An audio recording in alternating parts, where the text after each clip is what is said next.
Welcome to Technovation. I'm your host, Peter High.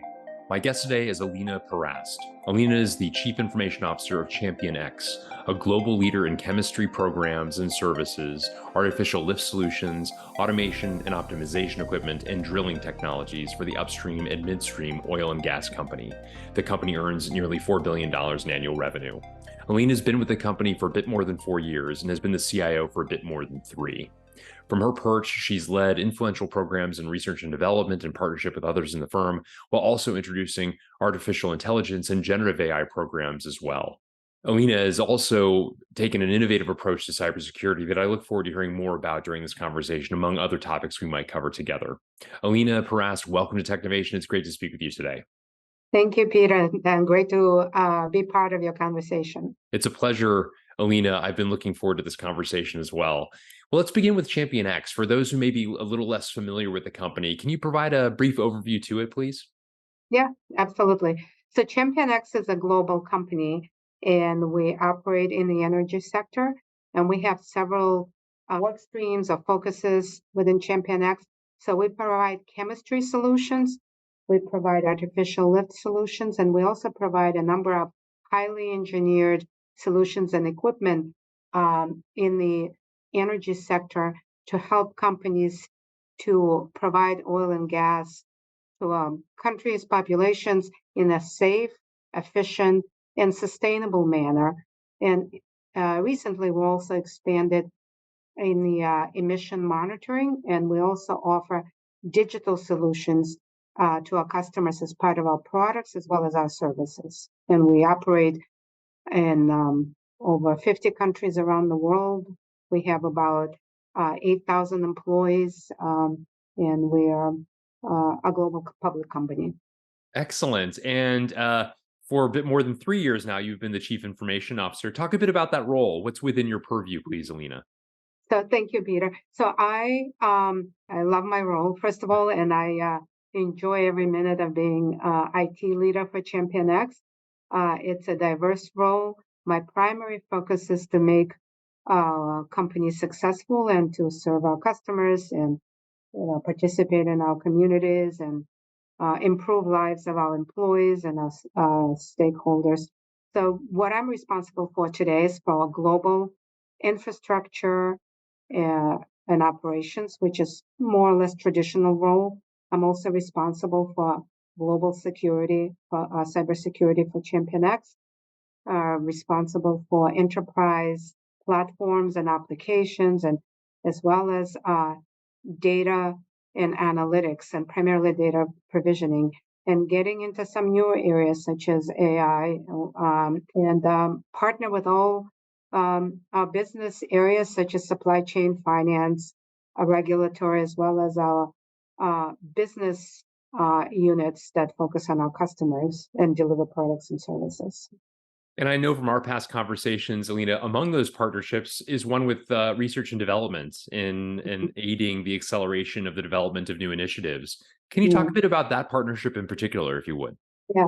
So while we've always supported our R&D employees in a traditional sense, by providing tools and platforms and everything, but this is kind of it's expanding, and it's really exciting to me because it's a new area to really get deeper involved and make a difference, and some new areas where we haven't participated in the past. So we began partnering with our R&D team on the cusp of AI exploding. So it kind of offered a new avenue for us to partner with research and development. And we're looking at specific areas to revolutionize, I guess you would say, R&D, but maybe being more pragmatic is to really introduce continuous improvement and acceleration and automation to a field of R&D. So R&D is science, and in science you do research, you do development, you do experimentation. There's a whole process involved. So where we're getting involved is looking at the process of R&D and where we can identify use cases where AI can be applied to accelerate that and automate that, and to get away from maybe long a duration of experimentation and simulation and discovery. And it's absolutely exciting to step into the world, which I worked in R&D in the past as part of my career, but not actually from the IT enablement perspective. And obviously, discovery, accelerating discovery of new chemistries and new products using AI models, something completely new and, like I said, very motivational to me and my team as well. How exciting. And as you noted, the timing of this deeper partnership coincided with the explosion of artificial intelligence. Mm. And you talked about some of the use cases that Mm. you've been developing, maybe some proofs of concept as well. Can you talk a bit more about what Yeah. conclusions you're drawing and how you're thinking about using AI and perhaps even generative AI in some interesting ways? Yeah. So before we even get into AI, what we did in partnering with my peers in R&D, first thing you learn that understanding and knowledge of artificial intelligence varies across the board. You know, you have scientists, you have engineers, some know more, some know less. So the first step before you even step into any use cases is education. It's so vital and critical. So where we begin with R&D is to really educate and bring everybody to a level of truly understanding what AI can offer. So it starts at the rudimentary level, just ABCs of AI, and then diving deeper into saying what potential, how could we implement it, what potential use cases you can think about. One difference, I think, from prior technologies and what we're learning through that, that in using generative AI or any AI in R&D or any other field, is the subject matter expert is really at the center, and we are educating uh, members of our R&D team to understand that in order to apply AI, you really need to also understand that you are the expert, and what generative one feature of generative AI is to produce new output.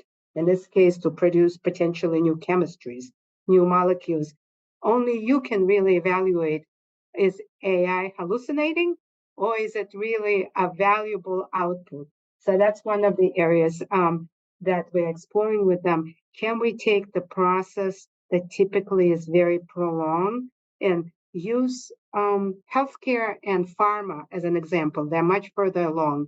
And can you use the data to accelerate creation of new chemistries?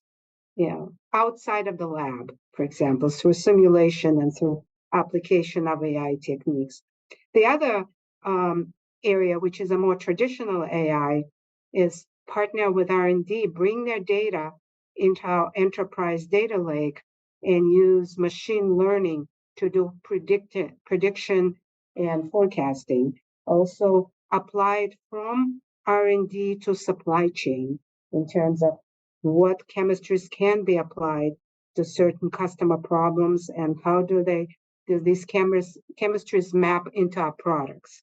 So there are many different applications, but I think it needs to follow learning and educating our scientists and engineers so then they can step back and see opportunities, then bring the data, find a home for data to make sure, because AI without data is really not, it's not meaningful.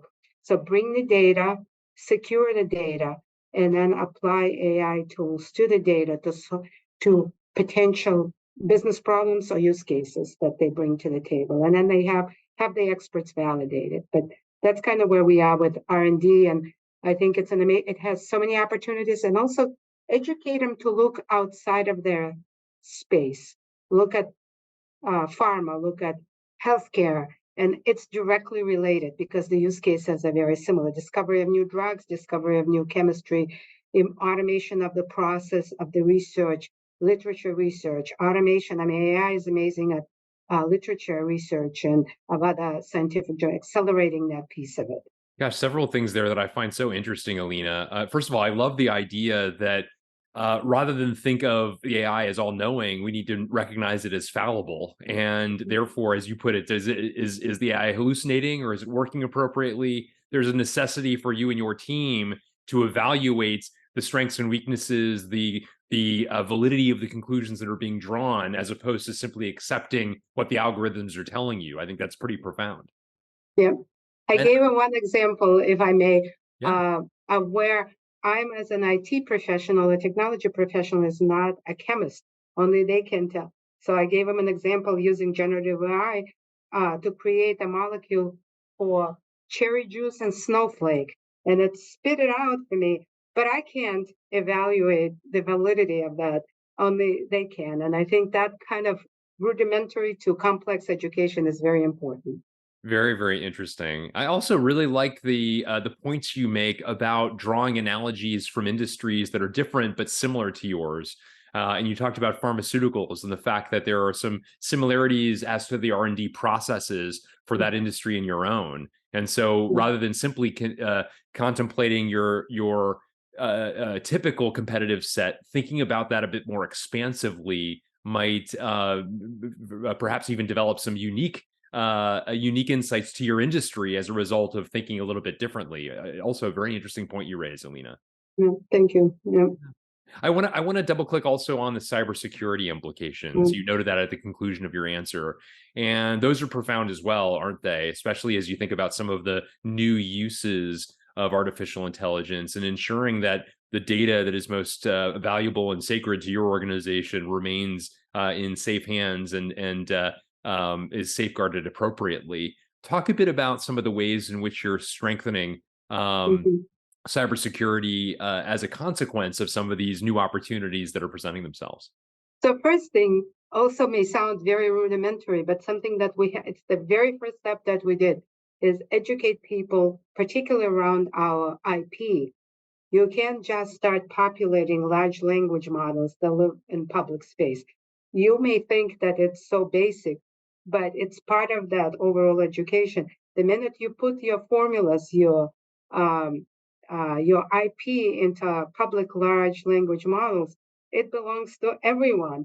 So that was the first step: is to work with businesses with R&D and really get that point across. The next step would be so, but how would you leverage AI and be safe and secure at the same time?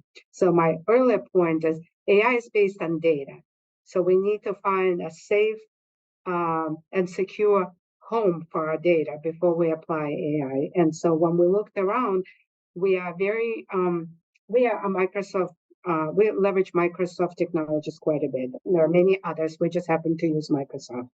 And first thing we did is when the whole explosion of AI, we looked, well, we already do quite a bit. We have cloud, we have enterprise data lake, we use IoT technologies within the Microsoft space. And then speaking with our partners for Microsoft, we also said, well, OpenAI has been incorporated and integrated into Microsoft Azure cloud for some time, and they're continuing to invest that. So we said, well, our first step is we can use data that's in within our four walls, within our your own Azure cloud, and then apply AI technologies to that data. So as I mentioned earlier, first is what is the home for your data?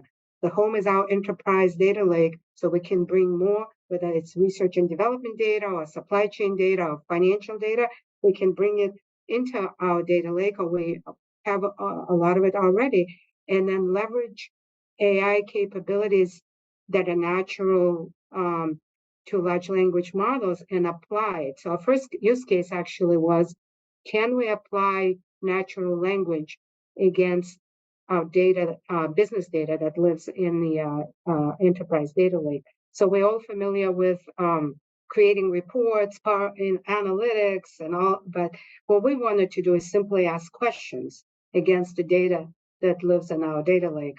And we partnered and had a number of sessions doing proof of concept, and we demonstrated that you can apply natural language and ask your business questions against your data that lives in your data lake. And it was a kind of a turning point, I think, for some of our engineers or business analysts that are used to more of a structured programming, and here they didn't have to do much of that. I mean, once they had data and we did some modeling and applied what's our AI is already has the built-in capabilities, we could ask what will be my margin if I do this? What will be instead of writing typical reports and analytics? So it was eye-opening, but people had to adjust their thinking on how to go about that. And then, of course, it comes the security of securing the data. Just because it lives in a data lake, yeah, maybe it's secure inside, but now you want to preserve some of the integrity of your pricing, of your costing, and everything. Not even everybody inside should be able to access it. So we have to incorporate that into when we apply AI. No. Very interesting, Alina. And one of the things I found fascinating in a recent conversation you and I had about this very topic is some of the innovative ways you've thought about training employees with regard to cybersecurity. Having great policies in place is all well and good if they're not applied, if people don't understand them. If they're not trained to apply them, obviously, then it's the results will be underwhelming to say the least. Talk a bit about some of the creative ways you've thought about making these ideas stick through the training programs you've developed. So cybersecurity on the surface seems like an unlikely area for having fun, but we all experience corporate training and other training, online training, and after a while, it becomes dry, if not exciting. And we looked at our, just like any company, we train employees annually on cybersecurity. We do simulations and stuff, but results, while improving, are not, I would say, fully engaging. So we looked at other avenues on how we can improve, and we don't subscribe to a philosophy of carrot or stick on the cybersecurity. I mean, we want people to really internalize that cybersecurity is something that doesn't just belong to a small team in the corner that does cybersecurity and applies, but it's everybody's responsibility. But it also then needs to be a little more fun than your typical training. So we evaluated various options, and we came across a partner of ours that produced mini series. And I love mysteries, and I love uh, um, especially English mysteries. And this was basically done in a very high quality style. It resembles your typical British, mysteries and murder mysteries and stuff, but it's done all around cybersecurity and it focused on getting employees engaged and watching. So we introduced season 1 that had a bunch of episodes, and we had great feedback. We're on season 5, and you can rewatch and rerun, but it's a better way of learning, I suppose. And we brought uh, some speakers from the same partner who approach cybersecurity, I think, in a little different fashion. And they would use an example and say, just because you want to be healthy, you don't necessarily exercise. You still eat sugar. So we want to get same idea of getting you to the point where it's your internal goal to be safe, healthy, and secure. So I think that's the philosophy of, and of course, engaging our executive team, engaging our managers. They do amazing job also of improving employee focus on cybersecurity. And we're doing something later this year is to have, doing a simulation for our CEO and cybersecurity and our executive team engaged in cybersecurity gaming approach. Yeah. Very interesting. And as one contemplates, cyber issues that companies have had, sometimes it's through partners that those originate. And I know you've thought about the necessity to ensure that the partners you engage with have appropriate practices as well. Talk a bit about some of the ways in which you've the methods you've used in order to do that, if you would, Alina. So early on, as we became a public company and we focused on cybersecurity, we were, building technology ground up to enable a new company. Even though we're not new by age, but we became a new public company. We had to bring many new partners and vendors into the picture. And it's always important, particularly on the technology side, to ensure that they're capable, they have good practices, and they're cybersecurity safe. So you have traditional methods. You ask for their audit reports and all that good stuff. But early on, we started exploring new ways. We're a year and a half into that. Just like you can think of a person having a credit score, a person can have a cybersecurity score. And I think it's becoming more mainstream, but, I'm going back a year and a half. And we said, can we? We spent a lot of time just manually asking for their architectures, their policies, their processes. And I think we found some good partners who significantly simplified and standardized and moved us closer to that cybersecurity score. So today, in addition to traditional methods, we use partners that run extensive assessment from the outside and produce cybersecurity scorecard for our potential vendors. And then we supplement it with other things. But it definitely um, improves, standardizes, and accelerates the process of assessing cybersecurity posture of our partners. We then turned around and said, well, if they can do that for our partners, we can do it to ourselves. So we started running a cybersecurity scorecard against ourselves, which definitely uncovered some areas we needed to improve. And then our latest step is really focusing on our investors. So we partnered with yet another company where that focuses on investors, and we work with them on improving our investor-focused cybersecurity score. So just different way of approaching cybersecurity, I guess. Very interesting. Yeah. Again, I appreciate you sharing that. I wonder, we've talked about a number of important trends, Alina. Are there others that come to mind that particularly excite you as you look to the future?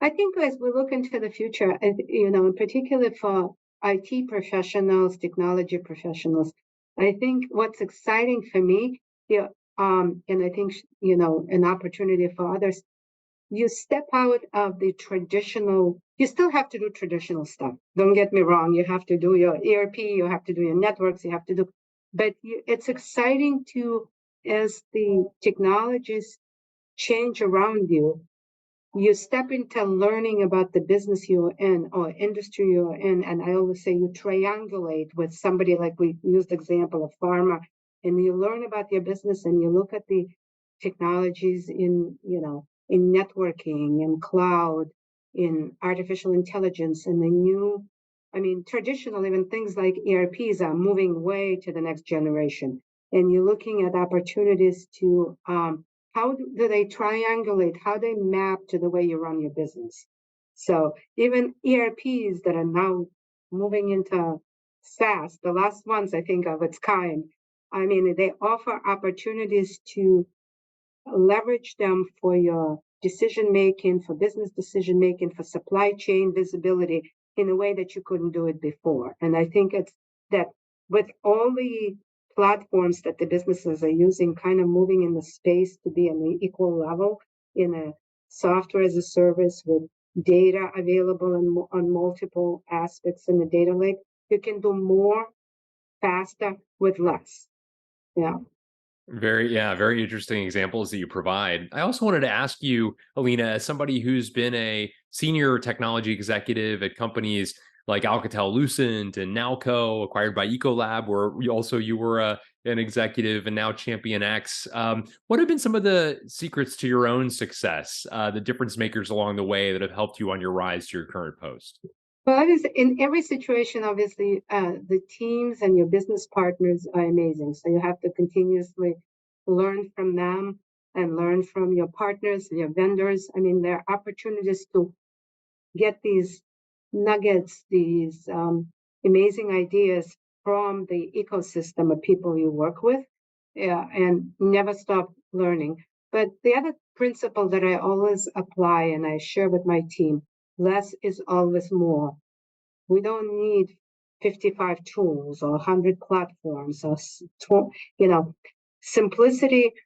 And I kind of always look at Apple, how that simplicity was always the strategy. The simplicity within being an effective partner to the business in IT is to, if you can't explain it, you can't support it, you can't roll it out. So keep it as simple but sophisticated as you can. And I think that we strive for that in everything, in our networking and our cyber and applications. Less is more, always, for me, anyways. I really love that insight, Alina. Simple but sophisticated, and as a better way to manage things. Well, Alina Parast, thank you so much for a fantastic conversation spanning a number of interesting topics representative of what you and your team are driving forward at ChampionX. I really appreciate you taking time with me today. Thank you so much. Thank you, Peter, for having me. I appreciate it.